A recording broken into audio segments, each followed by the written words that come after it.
Right, Dad. So a bit more information from what we've started talking about. I'd think of it as retirement's not one big decision. It's really deciding what bit of money does what job. Now what we spoke about a little bit is annuities.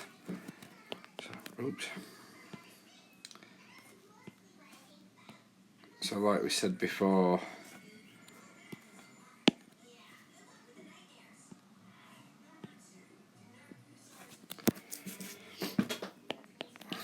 what you basically do, traditionally that was the only option. And what you basically do is you take the pot of money you've got, give it to an insurance company or a life company, and they give you back that guaranteed income for life. Right. Good bits, positives. I think a big one for you, you know exactly what's coming in.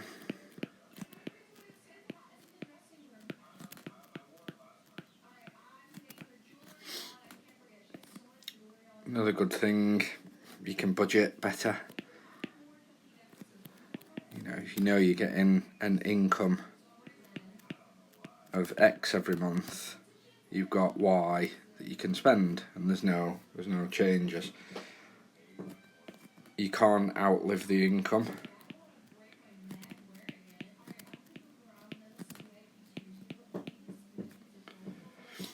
And you can add on benefits like an income for mom, spouses income, and other bells and whistles that you can add. Remember my reverse seesaw.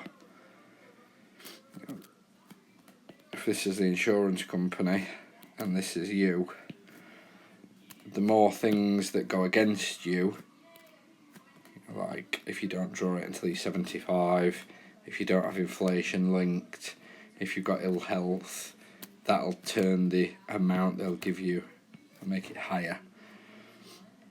Anything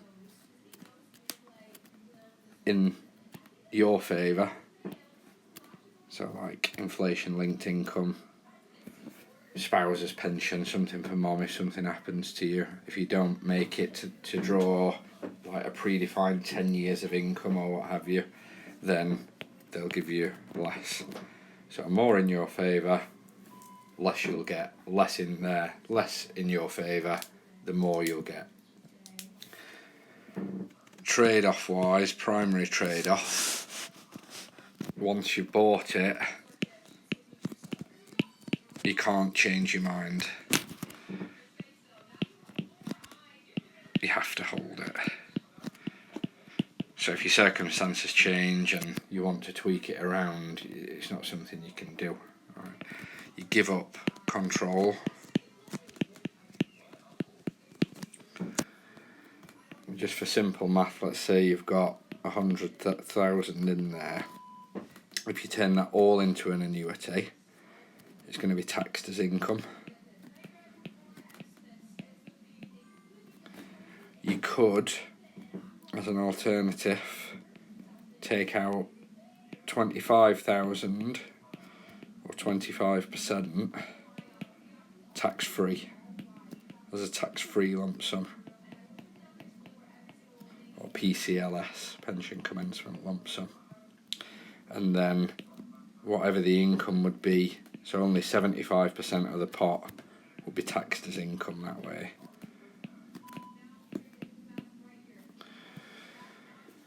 And again, big thing, more protections, more benefit to you, less income to you. If I had to describe them in one short sentence, you get certainty,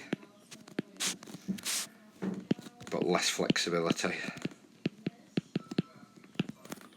Right. An option post 2015 is something called drawdown. Right, became a lot more prominent, a lot more widely available after 2015 pension freedoms. So before that, 2015. Before that, you basically had to take whatever you had in your pension pot and buy an income. Okay, after that, you can take whatever's in your pension pot, and you basically got choices. You've got more doors open to you, what you can choose to do with it. So it's your pension pot, and you can choose how to use it. Right. With drawdown, you keep the pot, it's yours. You're not giving it away to an insurance company or buying an income with it. So positives, it's really flexible. You can turn that income tap on, off, take something for 6 months, get bored, go and do a job, stop receiving an income. You can take more or less, you can take nothing. Alright. Money can stay invested. So that's of course double-edged sword. Right. You could potentially leave a pot for family. Obviously mom can inherit whatever amount's in there. Okay, tax free.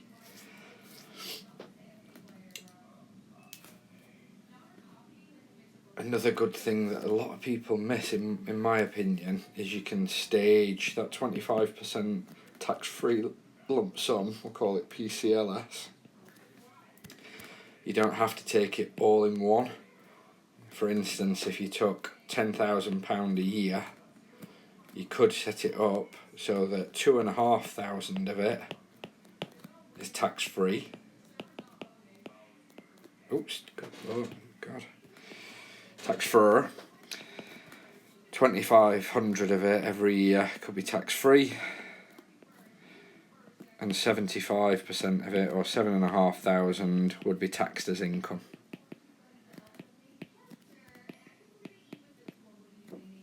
So you can, dependent on what you're getting when, you've got a lot more control, a lot more options open to you. But with more control, with more options, you've just got more responsibilities.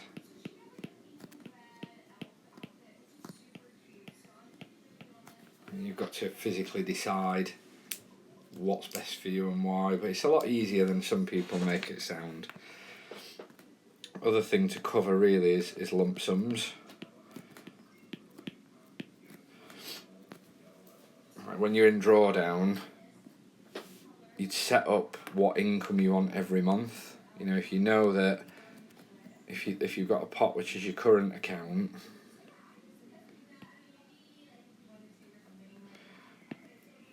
and you know there's 500 leaving every month for whatever, you could carve out however much you needed to go into there, as you could use a portion of it to cover that expense, and then the rest of it to have a bit more control over, so you can blend the approaches a bit. I mean, lump sum wise, in a bit more detail, a lot of people use it to sort of clear debts, mortgages, that sort of stuff. I don't think there's anything left on your mortgage. If you wanted to replace the car, if you've got any big unusual expenses, you know, like you want to give Lorna a deposit,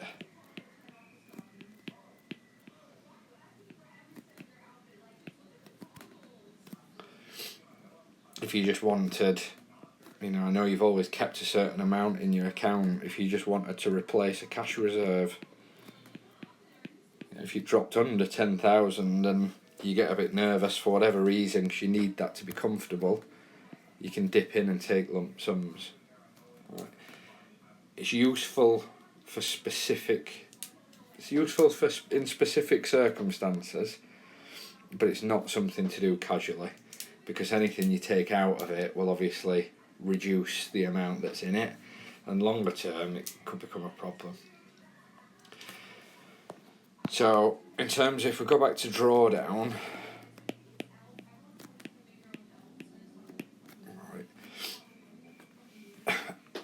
there's a lot of different schools of thought, but in a nutshell, in drawdown, you've got a pension that's invested.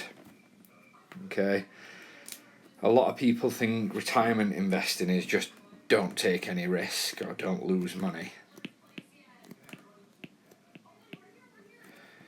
But you probably, I'm sure we've spoken about it in the past, risk-reward relationship.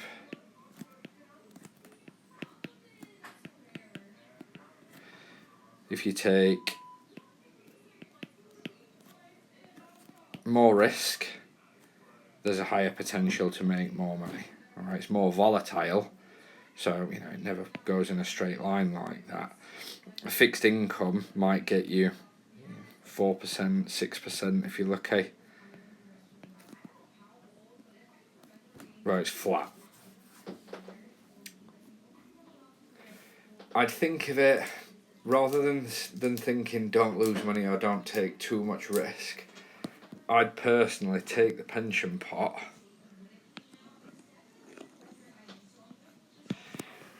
and I'd split it into 3 buckets.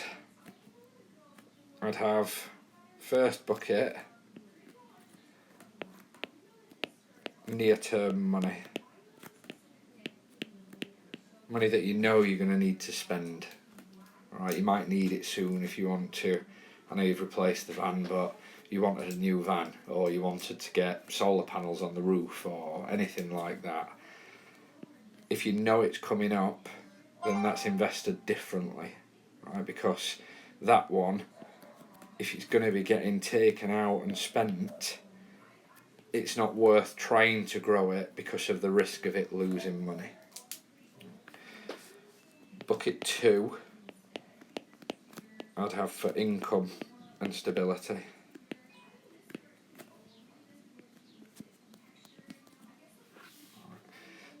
That is, that's the things you look at: bonds, gilts. We sorted the gilt last time, didn't we? But corporate bonds, loans to governments, all right, fixed income funds, similar types of investments. Now these ones will sit lower down on the risk, lower down on the reward. So if we imagine bucket 1 is near-term cash you need to spend, very, very low risk, very, very low reward. Bucket 2, like income and stability, higher risk, higher reward. And bucket 3, that wants to behave differently. Well, before I move on, bonds, gilts, fixed income, these are generally considered low risk, but you can't say no risk. Right? There's different circumstances can happen where, for instance, if inflation comes with a bang and goes up massively, interest rates go down, corporates, governments have to give more return to attract money because they're deemed higher risk. The value that you hold within it goes down. So it sounds more complicated than it is. Again, if you've got 100k and you lend it to somebody at 5%, and then that somebody bounces, makes some bad decisions, bounces debt, doesn't pay anything, so now that person can only get a loan at 10%. Right. Nobody's going to want to buy that from you only paying 5%, because if they lend it to him directly, they can get 10%. So what happens there is it normally comes off the value of that pot. So in that instance, it would only be worth 95,000 to get the same back as what they could anyway. A bit more complicated, but that's it in principle. Third bucket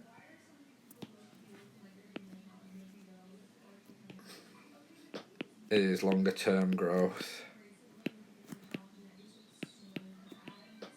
Right. Higher up on the risk. Let's change those colours. Higher up on the risk, but it's going to get you a lot more back longer term. And then what you end up with is you've got a blend, so you get an average return of all three. Right, now that's how I think is the best way to set up to still get some growth, cover the short-term needs, cover the medium-term income needs, but still have an opportunity to get a decent bit of growth. And what we haven't really covered that I'd be a lot happy excuse me, I'd be happy to go into would be, if you know what your expenses are, or if you know what they're going to be, there's no sort of fixed recommended amount for any three of these buckets. Right? But rather than you bet against an insurance company that you're going to live longer than they think you're going to live, you might find that having control and being able to be proactive and reactive instead of just making one decision for the rest of your life, there's just more to consider. It's not about, retirement planning is not about finding the cleverest investment. It's really about making sure you've got the right money in the right place for the right job at the right time. Right, send me any questions, give me a shout if any of that doesn't make sense.